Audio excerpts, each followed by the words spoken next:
Hey everyone, welcome back to A Vintage Vanity. As you can see, this time around we're going to be doing another hair tutorial, and this one is going to be based on the absolutely stunning Joan Fontaine. Joan was in Rebecca and Jane Eyre, and she was also Olivia de Havilland's sister. But what I love about her, she's so classic, and I wanted to do an updo. And I decided to use one of Joan's classics of her chignon in the back and her just soft waves falling back into the chignon. You can also use this, like create this hairstyle on like day old hair that has some curl left in it.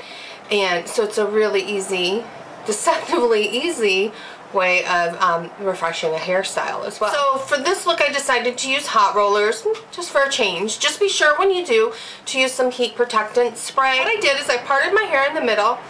I know, first time on this channel. I parted my hair in the middle and I took the smallest rollers and I rolled the hair on the sides. Essentially what I did is I rolled these under, these up, and these under. So we're going to try to create a little bit of a wave using the hot rollers, and then the rest of it I just rolled under. All of this is going back up into our chignon, and by the way, I love saying that word. So, but you just want to get it at the very bottom. You don't want a lot of curl, you just want a little wave so it goes into the chignon a little earlier. Easier.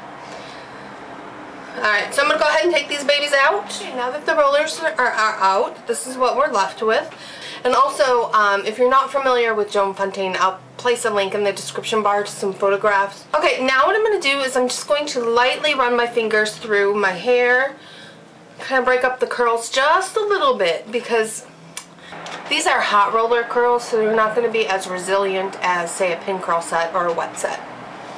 I'm just going to spray some hairspray over the curls to help give them a little bit more resiliency.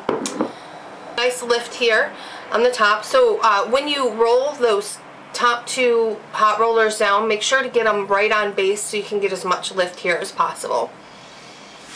What we're going to do is we're going to back comb just that very top bang just a little bit, just to give it, again, a little bit of height.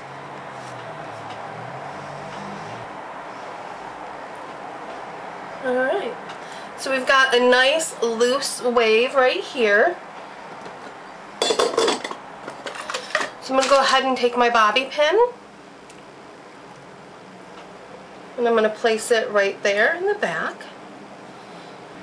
And you also want to pin that behind your ear as well. So that looks good, that looks good. I'm going to go ahead and place another bobby pin in. I'm going to crisscross the bobby pins so that they're a little more stable. Again, this side, going to do the same thing, just run my fingers through it. See how we've got that line from where my roller was? I'm just going to get my fingers in there and really try to break that up, because you don't want that to be obvious. Again, just lifting the upper bang area and just giving a gentle back comb just to give that a little bit more lift. Hairspray. And you want to make sure your lift's about even with this side. And then just start to work that curl and that wave. Again, I'm going to place another bobby pin and then place another bobby pin in, just crisscrossing that. I'm just going to give that a nice super rinse. I'm going to take a elastic hairband. We're just going to gather the hair almost to the base. If you put it right at the base, I find that the chignon kind of gets in the way. And my head's not as mobile as I'm used to. So I'm just going to lift this up just a little bit. The ponytail's just a little bit off my back. Sure, it's kind of nice and neat back there. There we go. And then you're going to take your chignon bun, and you can find these at any beauty supply store. You want to get the largest one you can. because we want as much body back there as possible. We're talking big buns. And I'm just going to take that bun, put my fingers through it, and just slide the ponytail right through there. Now, what I'm going to do is I am going to hairspray my hair back here.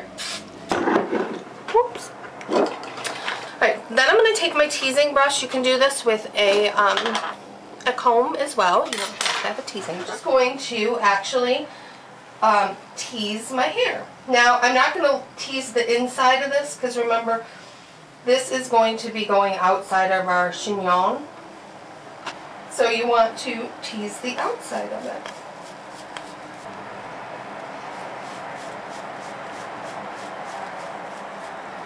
Alright. So now what I'm going to do is I'm going to take another elastic band, one that's slightly bigger actually, and I'm going to put that on my hand like so, and I'm going to just take my hair and spread it out over the chignon form. And what's nice about these forms is that they are a very like rough mesh, so you can actually feel without looking if there's any hair poking through. So you want to make sure that your hair is covering the chignon form. And then I'm just going to take the elastic band, slip it off my wrist and right around the bun. That will help your hair kind of stay in place. So now I'm going to take my bobby pins, and what I'm going to do is I'm just going to kind of smooth the hair around the base, wrapping it as I go, and just giving it a pin, just so that hair tucks in to the sides of the chignon.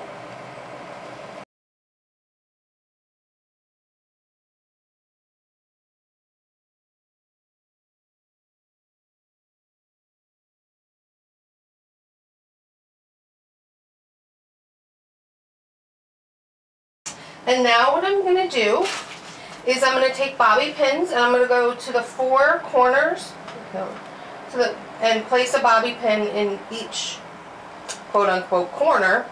And what we're going to do with that is we're going to make sure that when we're placing it, it's actually going into the chignon and our hair as well, just to give it a little stability. Make sure that our form doesn't move on us at all.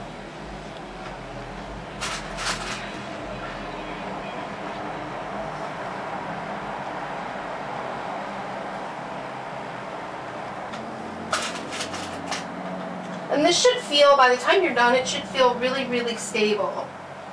So if it doesn't feel stable, just place a couple more in that's going through the hair and the chignon as well. Now, this is where having a handheld mirror will help. So you can kind of take a peek at the back. So there we go. That is our Joan Fontaine look. And what I absolutely love about wearing a chignon is that, you know, you could dress this up and go out at night with it, or you could just, you know, wear it when you're running your errands, because it's very, very easy to do. And like I said, it's a great way to do like day-old hair that, you know, maybe doesn't have enough curl to actually go with a full-on vintage look, but has enough curl to do something like this, so that'd be great. And the other thing that I absolutely love is you can have a lot of fun with your hair accoutrements. Look at that. Yeah, I did. I stuck 3 flowers in there. Hope you guys liked today's hair tutorial. I had a lot of fun with it. Like literally, I feel like a Spanish dancer. Like I want to go tango. Alright, so I hope you guys had a good night, and as always, a quick and easy way to let me know that you like what's going on here for Vintage Vanity is to click the thumbs up button. As always, I love hearing from you guys, so go ahead and put those comments in the comment section below. And if you haven't already done so and you want to know when new videos are posted here on Vintage Vanity, go ahead and click the subscribe button. That will let you know when new hair tutorials come out, and sewing vlog / tutorial things. It's kind of a learn with me sewing experience videos. And right now we're making a dress from based on a 1947 Butterick pattern. So that's fun. And that's it. I hope you guys had a great day, and I will talk to you later. Bye.